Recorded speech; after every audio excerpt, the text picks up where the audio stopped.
खुलुमबाय। बे समाव आं नोंथांमोननि सिगाङाव फुंबिलिनि मोननैसो खौरां लाना फैलायबाय। अन्नानै भिडिअखौ स्किप खालामाजासे जोबजासिम नायलांदो। दिनैनि फुंबिलिनि मोननैसो गाहाय रादाबफोरा जाबाय। गिबि रादाबाव दं, मैया नगाव जिल्लानि बेंटलि माद्रासा एमइ फरायसालियाव मोनसे दुंहाव थासारि सोमजिदों। माद्रासा एमइ फरायसालिनि गाहाय फोरोंगिरि सुरहाब आली बिथाङा माइनरिटि फरायसाफोरनि स्कलारशिपनि मुङाव 200 रां लानायनि थाखाय फरायसाफोरनि जोथोनगिरिफोरा हेंथा होना दुंहाव थासारि सोमजिहोदों होनना मिथिनो मोन्दों। लोगोसे खौरां बुथुमनो फैनाय खौरांगिरिखौबो सासे फोरोंगिरिया गाग्लोबदों होनना मिथिनो मोन्दों। नैथि रादाबाव दं, धुबरी जिल्लानि स्कुरालि होनब्ला मिथियै रावबो गैया होनब्ला गोरोन्थि जानाय नङा। बिथाङा थांनाय लकसभानि बिसायख'थियाव बिजाथि गसंनाय समनिफ्रायनो बिथांनि मुंखौ आसामाव बयबो मिथियो। सम सम बिथांनि सोमोन्दै ससियेल मिडियायाव भाइरेल जाबाय थायो।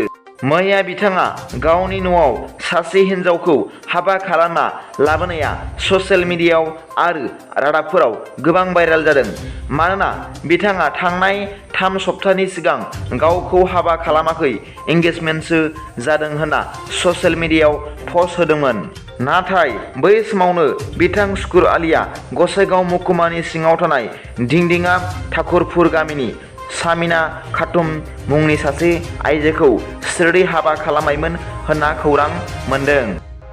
थामथि रादाबाव दं, दाखालि बावैसो मुसलपुर ISPLनि पस्टार बिसिग्रा दायनिगिरि 3 सुबुंखौ पुलिसा हमनो हाबाय होनना मिथिनो मोन्दों। बाक्सा जिल्लानि बाथौफुरि जिल्ला गेलेग्रा फोथाराव मुसलपुरनिफ्राय बाथौगुरिसिम थांलाय फैलाय खालामनायाव 13 अक्ट'बरनि हराव गेदेमा सुबुंफोरनि पस्टार बेनारखौ हासिनायनि दायाव सन्देह खालामनानै 1 नं खादलिगाव गामिनि 3 सुबुं फारियै रिसम बर', फासायान बसुमतारी आरो रिग्रस बर'खौ मुसलपुर थानायाव पुलिस बिफाना थानायाव हमनानै लाबोयो।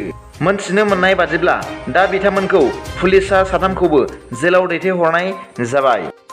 ब्रैथि रादाबाव दं, कलियाबर बियाबनिफ्राय लकसभायाव MP देरहासार जानो हानाय कंग्रेस राजखान्थि हान्जानि गौरब गगৈ बिथाङा मैया आदिबासि साहा खाग्रा बागिसाफोरजों थांनानै खामानि मावनानै हेफाजाब खालामफादों होनना मिथिनो मोननाय जादों।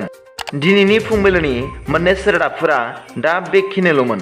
भिडिअखौ मोजां मोनदोंब्ला अन्नानै लाइक आरो साबस्क्राइब खालामनो दाबाव आरो बेल आइकनावबो थुनानै हो, जाहाथे आं गोदान निउस आपडेट लानानै फैयोब्ला नोंथांनियाव सिगांग्रो नटिफिकेसन सौहैयो।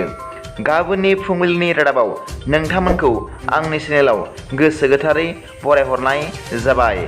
गोजोन्थों। एसेनोसै। जै बर' हारिनि जै।